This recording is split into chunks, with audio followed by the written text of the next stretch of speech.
will for a moment just join me as we take a breath.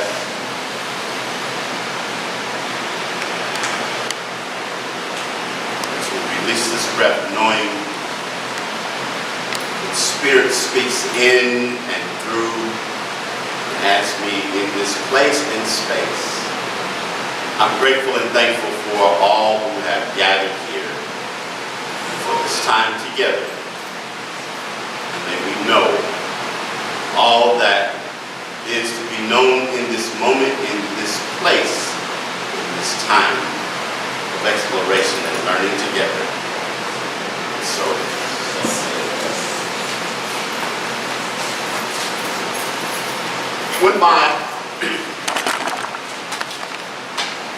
when my daughter was 5 years old, and to tell you how long ago that was, she'll be 20 next month. She read to me a book about a bear that was bored with his day. He was so bored that he wanted to find something else to do. So what he decided to do was, he said, if I would go into outer space, then maybe I could find some exciting things and I wouldn't be so bored. So the bear walks out into his backyard, and he goes and he finds the highest place in his backyard, and he closes his eyes and he sees himself traveling through space, and then he jumps from that spot and he lands, and he imagines himself landing on a new planet. Then he opens his eyes and he starts to walk around and explore, and things seem familiar, but yet they seem new. And the rest of the afternoon, in excitement, he explored this place and that place and saw all of those things. And it wasn't until later on that he ran into his mother that he realized that he hadn't gone anywhere at all. He'd been in his backyard the whole time, but yet he was able to experience it through new eyes. And I thought about that when she read that story to me back then, about the story that many of us are familiar with about Moses, and how Moses was tending sheep on the backside of Mount Horeb, the story tells us. And it was a place he had been for many, many years doing the same thing. But this particular day, Moses was walking by a bush that he walked by many times before. The same old bush. But this time there was something new and exciting about it, and awe-inspiring for Moses, because we hear the account of the scripture that tells us that he looked at the bush and he saw it, and it looked as if it was on fire, but it wasn't consumed. Now when I thought about this, and I read this from a metaphysical perspective, rather than the bush literally being on fire, what I see Moses doing was Moses was tuning in and tapping into the energy that was there in that space. Something he had passed all the time before, but this time he began to notice something different. And suddenly Moses was tapped in, tuned in, and turned on to the divine presence in that space. And so that's why the bush looked as if it were on fire, but it wasn't consumed. Because when we get into that space within ourselves, we begin to experience and to see that energy, and we see energy flowing, and we know that all of the world, all of the universe, all of us ultimately are energy. We are pure energy vibrating at different levels. And what happens is, when we tune into that, when we stop and pause and we open our spiritual eyes, we are able to see that happening in the space and the place where we are. And then what happens is that Moses began to, in that spot, began to hear something within himself that says, Moses, Moses, take off your shoes, for the ground on which you stand is holy ground. Now, we get caught up a lot of times in wanting to make certain places and certain things holy. And so people will get, caught up. I remember being in church and when I was serving as a new young pastor, and I was idealistic and all of those things. And I remember the first church that I was called to serve as a pastor, and going up in the pulpit one day, and I did something that horrified a lot of the particularly older members in the congregation. That was, I let a child come up into the pulpit and stand and talk to me. And they were like, no children up in the pulpit because this is holy space.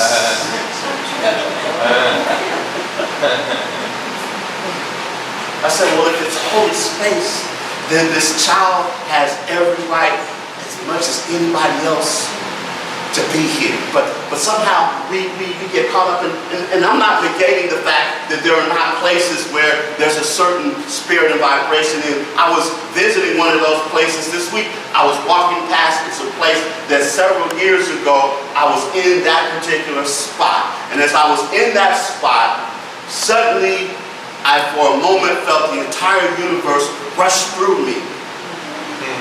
Then I saw the vastness of the universe and realized just how small, if you will, I was on one hand, but also how large I was and infinite on the other hand, in just a very brief moment.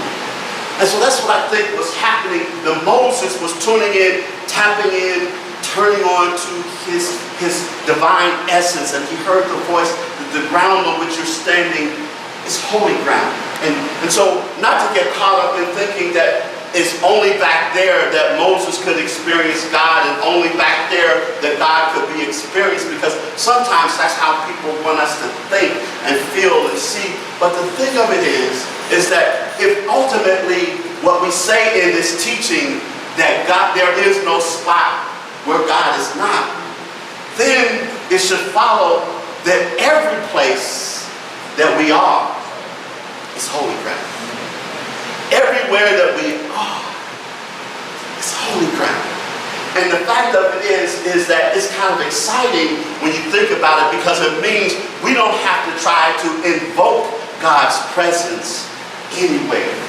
We don't try to have to, sometimes people talk about, I'm going to go into the house of the Lord and be in God's presence, and then when there are other places they feel like that God's not there. Everywhere we are, God is. Because, first of all, if God is all that He's expressing, then it is.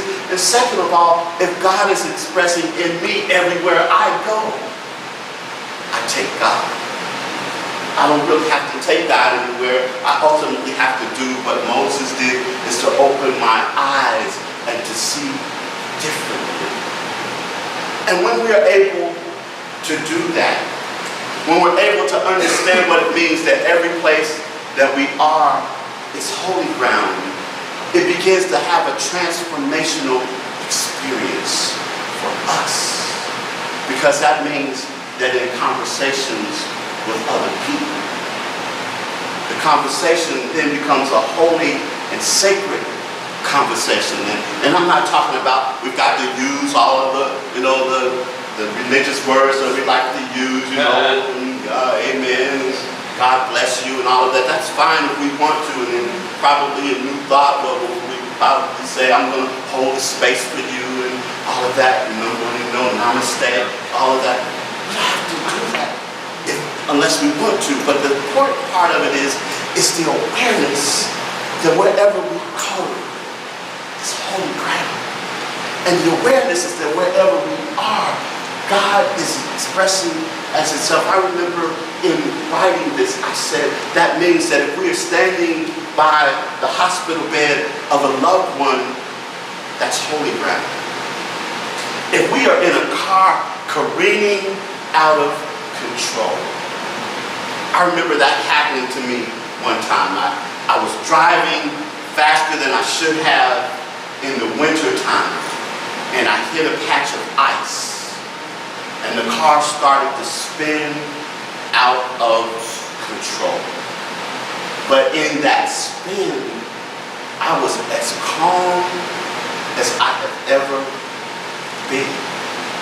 And the amazing thing about it is the car spun around 3 or 4 times, and when it stopped on the other side of the street, in the other lane, heading the opposite direction, which happened to be the direction to go home. And I knew that Spirit was saying, get your butt home.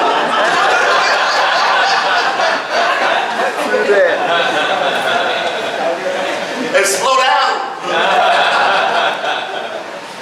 But in that moment, I understood what it was to be on holy ground. When someone comes and shares bad news with us. I remember a friend of mine saying that when they came to his door one time to tell him that his wife had been in a fatal accident, he said that his knees buckled. He had to hold on to the doorway for a moment.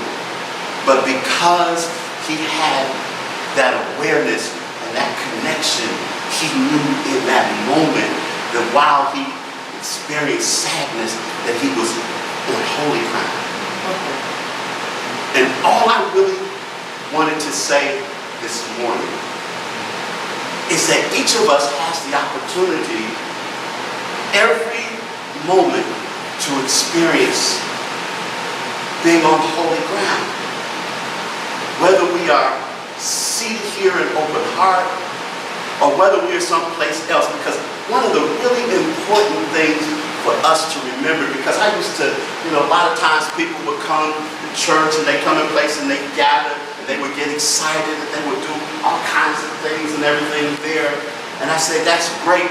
I'm all for a fellowship and a celebration that is full and that is rich. And like we sang the songs this morning and the way that we did and all of those things, that's truly important. That's great. That's wonderful.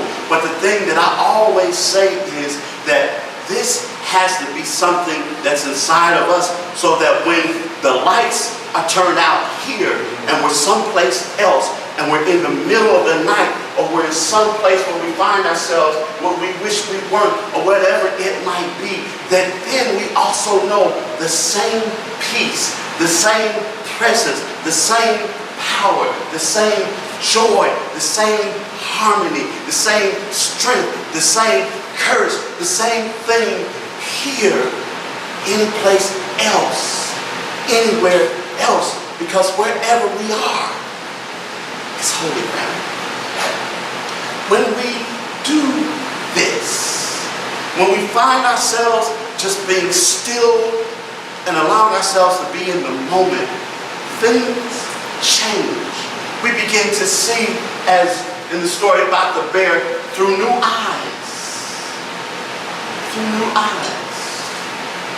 Ricky Byers-Beckwith has a song that goes, I found a deeper love. And she sings that song, and a part of it she talks about that, friends have asked me about my glow. They want to know. Say, did I win some kind of prize? She says, no. I'm seeing with brand new eyes. Did I meet that special friend?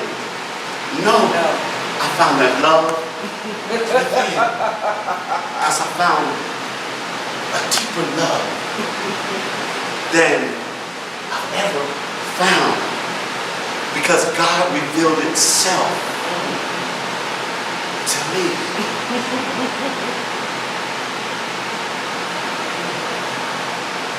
And God's revealing itself to you right here, right now. You just open your eyes. See the ground on which you stand. Yeah. I'm sorry. Yeah.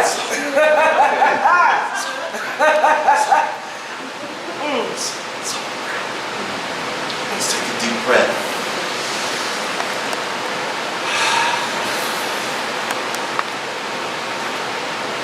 The ground on which we stand. When we can't stand, we might be sitting, we might be reclining, we might be moving through the air. Wherever it is, whatever it is, God is there, revealing itself to me and to you. Did we win some kind of prize? Yes.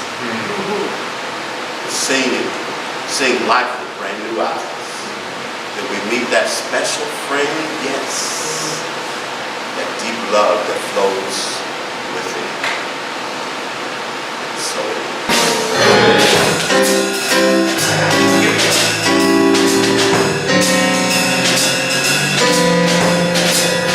this can't be love because I feel so well.